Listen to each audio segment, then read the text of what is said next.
है जो मुद्दे हमने पिछले मीटिंग के अंदर उठाए थे। देखिए, प्रधानमंत्री पीएम केयर्स फंड से जो वेंटिलेटर्स यहाँ पर दिए गए हैं, दिल्ली में बैठा हुआ एक सेक्रेटरी ने कहा कि औरंगाबाद में इतने हॉस्पिटल्स हैं, उनको इतने वेंटिलेटर्स देने चाहिए करके। पाचोड़ जैसे हॉस्पिटल के ऊपर जहाँ पर बराबर से डॉक्टर्स नहीं, जहाँ पर बराबर से स्टाफ नहीं, तो वहाँ पर 10 वेंटिलेटर्स दे दिए गए हैं, जबकि उनकी कैपेसिटी वहाँ पर 2 वेंटिलेटर्स हैंडल करने की नहीं है। कुछ उसी तरह से कन्नड़ जैसे मुकाम के ऊपर 10 वेंटिलेटर्स दिए गए हैं। दूसरे जो हॉस्पिटल्स हैं वहाँ पर भी ऐसे 10-10 वेंटिलेटर्स अगर मिलाकर अगर देखा जाए तो ये वहाँ पर पड़े हुए हैं, लेकिन वो यूज़ नहीं हो रहे हैं। अब अगर मैं आपको दूंगा तो आपको हैरानी होगी कि यहाँ पर एक वेंटिलेटर के लिए पेशेंट परेशान है कि मुझे वेंटिलेटर नहीं मिल रहा है। कहीं पर भी प्राइवेट हॉस्पिटल में चल जाओ या सरकारी अस्पताल में चल जाओ तो ये हाथ ऊपर कर देते हैं कि नहीं, हमारे पास वेंटिलेटर नहीं है, और इसी दौरान पेशेंट की मौत हो रही है। कितने पेशेंटों की जान गई है क्योंकि उनको वेंटिलेटर्स नहीं मिले हैं। अब मैंने जो डेटा अपने लेवल के ऊपर जानकारी हासिल की थी, गंगापुर के अंदर इनको 10 वेंटिलेटर्स दिए हैं, तो सिर्फ 4 वहाँ पर लगाए गए हैं, 4 बंद पड़े हुए हैं, 4 लगाए ही नहीं गए हैं, और 2 वेंटिलेटर्स वहाँ से एमजीएम हॉस्पिटल को दे दिए गए हैं। कन्नड़ के अंदर 10 वेंटिलेटर्स है, 10 के 10 बंद पड़े हैं, 10 के 10 का इस्तेमाल वहाँ पर नहीं हो रहा है। वहाँ पर जिस तरह से इक्विपमेंट लाया जाता है, रखा जाता है, तो कन्नड़ के अंदर 10 वेंटिलेटर्स बंद पड़े हुए हैं। वैजापुर के अंदर टोटल 19 वेंटिलेटर्स आए हैं। अब आप वैजापुर के हॉस्पिटल में चले जाइए कि जिस हॉस्पिटल की कैपेसिटी वहाँ पर 3 वेंटिलेटर्स हैंडल करने की नहीं है, वहाँ पर 19 हॉस्पिटल। दिल्ली में बैठा हुआ कोई अधिकारी समझता है कि वैजापुर के अंदर एक हॉस्पिटल है तो चलिए पीएम केयर्स का फंड हमारे पास आया है, दे दीजिएगा। अब उसका इस्तेमाल हो रहा है नहीं हो रहा है, ये मोदी जी को कोई लेना देना नहीं है, ना पीएम केयर्स फंड के मॉनिटरिंग के लिए कोई है। 19 वेंटिलेटर्स के अंदर से वहाँ पर सिर्फ 5 चालू है, 12 बंद है, ये किसी दूसरी जगह देने का है। तो ऐसे कुल मिलाकर ये वेंटिलेटर्स की अगर संख्या देखें, अगर ये पूरे के पूरे अगर वापस लिए जाए तो कम से कम 25 से 30 वेंटिलेटर्स आज यहाँ पर पड़े हुए हैं, लेकिन इसका इस्तेमाल नहीं हो रहा है। ज़िला परिषद के सीईओ का कहना है कि हमने उनसे जब सवाल किया कि ये वेंटिलेटर्स पड़े हुए हैं तो ये क्यों इस्तेमाल नहीं, तो उन्होंने हमें एक ऐसा जवाब दिया कि नहीं, वो जो कंपनी है, वो कंपनी का रिप्रेजेंटेटिव है, वो इंस्टॉल नहीं कर रहा है, वो इंस्टॉल करने के लिए आने वाला है। तो कंपनी का रिप्रेजेंटेटिव कोई भीख नहीं दिया है, ये कोई दान नहीं दिया है, ये कोई चैरिटी का काम नहीं किया है उसने, उसको गवर्नमेंट ने पैसा दिया है तब वो लाकर दिया है, और इस तरह से लाकर उसने कचरे की तरह यहाँ पर फेंक दिया है। और प्रशासन पूरी तरह से अगर गफलत में बैठा हुआ है तो इनको ये जवाब देना पड़ेगा। हमने जिलाधिकारी को ये कहा है कि ये फ़ौरन ये वेंटिलेटर्स लाए और इसका इस्तेमाल जल्द से जल्द करें। और कहाँ पे करना चाहिए?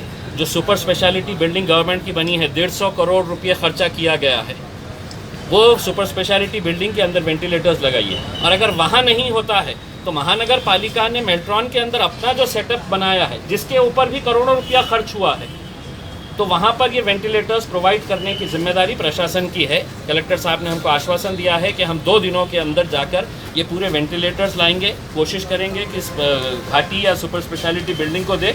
और अगर वहाँ पर नहीं होता है तो आप इसको मेल्ट्रॉन के बिल्डिंग में, और अगर वहाँ पर भी इमीडिएट नहीं है तो उनका कहना था कि आप हमें प्राइवेट हॉस्पिटल में ये लगाने की अनुमति दें करके, मीटिंग जनरल बॉडी। हमने कहा कि आप दीजिए प्राइवेट हॉस्पिटल को अगर देना, लेकिन ये कौन मॉनिटर कर रहा है कि वो प्राइवेट हॉस्पिटल ये सरकारी मुफ्त का जो वेंटिलेटर उनको दिया गया है, इसका फ़ायदा पेशेंट्स को मिल रहा है या नहीं मिल रहा है।